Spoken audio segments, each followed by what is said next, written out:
Quarta rodada da Champions League, fase de grupos, e dá para esquecer daquele último jogo entre Liverpool e Atlético de Madrid em Anfield?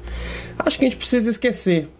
Afinal, o que vale agora para a gente é a liderança e a classificação do grupo para a segunda fase. Vem comigo para o pré-jogo.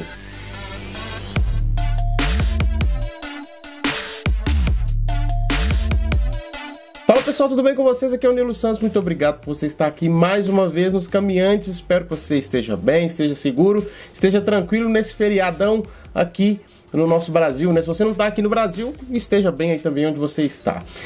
Vamos hoje para o pré-jogo de Liverpool e Atlético de Madrid, quarta rodada da fase de grupos. A gente precisa entender o panorama, a gente precisa entender a situação atual e tentar, sim, tirar um pouquinho da mesa ali, tirar um pouquinho do contexto, aquele 3-2 que sofremos na última vez que nos enfrentamos em Anfield, né? Tô aqui com a camisa do Alisson só mesmo para deixar claro que dessa vez tem goleiro para disputar esse jogo contra eles. O jogo, antes de qualquer coisa, vai aqui, né? Já inscreve no canal se você não for inscrito, deixa o like, aquelas coisas todas que você sabe, e deixa seu comentário também a respeito desse jogo. Mas, continuando aqui, o jogo de hoje é o jogo de amanhã, né, perdão, é um jogo muito importante por diversas coisas, e eu acho que a menor delas é essa rivalidade, é esse passado que ficou para trás. Por quê? Nós temos aí liderança em jogo, muito provavelmente a gente vai garantir a liderança do grupo com esse jogo. Se tiver um tropeço ali do Porto, o Liverpool consegue a liderança do grupo de forma antecipada com 2 rodadas de antecedência. Então, mais do que a classificação, a gente pode conseguir liderança do grupo, que nos dá uma folga de 2 rodadas.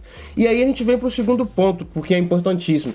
Nós precisamos poupar nossos jogadores, porque vem aí um Boxing Day apertadíssimo,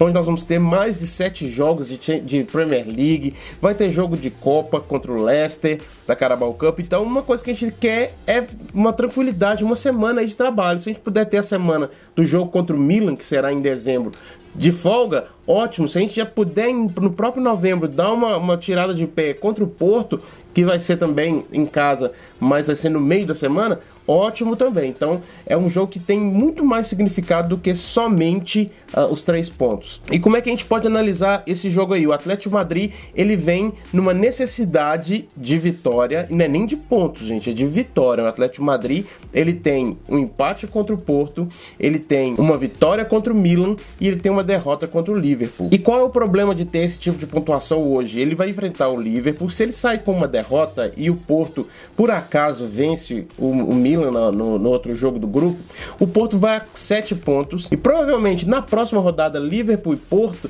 o Liverpool já vai tirar um pouquinho o pé, independente de tiver conseguido a primeira colocação no grupo ou somente a classificação. Por quê? Porque não faz sentido o Liverpool ficar correndo demais, sendo que eles vão se enfrentar e vão se matar por aí. O cara que a gente precisa eliminar da corrida pela nossa posição é o Atlético de Madrid, porque os dois se enfrentam depois. Então, de alguma forma, alguém vai perder ponto por aí, e muito provavelmente o Liverpool, com essa vitória do jogo de amanhã, já consegue o primeiro lugar. Então o Atlético de Madrid precisa desesperadamente parar o Liverpool. Não acredito que isso signifique que eles vão sair para o jogo, de forma alguma. Não acredito que eles vão sair para o jogo, e acredito que eles vão tentar aproveitar ao máximo os contra-ataques, visto que eles estão sem o Griezmann, que foi expulso no último jogo. Isso é uma ótima notícia pra gente, mas tem João Félix, tem o próprio Suárez, tem jogadores interessantíssimos que podem fazer mais, inclusive, do que o técnico deles faz com os jogadores que tem em mãos. Isso o próprio Klopp disse naquele confronto lá, e é uma realidade, uma mais pura realidade. Mas antes de montar o nosso time, vamos fazer o seguinte, vamos conversar um pouquinho sobre a questão da rotação defensiva. Uma outra questão que foi levantada a respeito de como tanto que o Liverpool vem tomando gols é o fato da rotação defensiva poder estar gerando aí uma instabilidade. Vocês acham que isso ocorre? Vocês acham que o fato de ter Virgil e Konaté, Virgil, Matip e Gomes, Nat Phillips e todo mundo entrando, vocês acham que isso é prejudicial para o entrosamento defensivo do time? Porque se for, a gente tem que ter uma escolha agora. Ou a gente sofre as dores do parto com o Konaté e coloca ele e Virgil van Dijk para eles se entrosarem cada vez mais, e lá na frente, quando for o momento decisivo mesmo, eles estarem 100% em termos de entrosamento. ou a gente continua com essa rotação. Eu sinceramente acho que uma rotação não pode ser prejudicial para o time, não tem como. Eu acho que todo mundo tem que estar ali na ponta dos cascos, entendendo como é que tá realmente, como é que o outro joga, essas coisas todas. O Rigo lá na live dele falou um negócio muito interessante, que o fato do Virgil ainda não estar 100%, e isso não é demérito, isso é mérito dele, de estar jogando depois da lesão que ele teve. Mas, fato, ele ainda não está 100%, ele ainda não é aquele Prime Virgil que fazia coisas impossíveis na zaga em termos de recuperação, em termos de cobertura. Não é. E aí, por isso, a gente precisa de ter um cuidado com ele. Então, o fato da gente não ter isso, talvez pode estar gerando uma outra desconfiança em cima dessa rotação. E eu acho que o problema não é uma rotação. Nós precisamos poupar os jogadores para ter todo mundo inteiro no final da temporada. Então, com o retorno de Thiago e Fabinho aos treinamentos, que podem aí pintar no nosso meio campo, a gente começa a ter um pouquinho mais de respiro com relação a esse setor que está tão deficitário em termos de lesões. Keita mais uma vez fora, o Milner segue fora, mas a notícia era que o Thiago só voltaria após a data FIFA, e aí tivemos uma boa surpresa em ver ele voltando aos treinos um pouquinho antes do jogo contra o Brighton, e agora ele está aí disponível para integrar esse meio campo.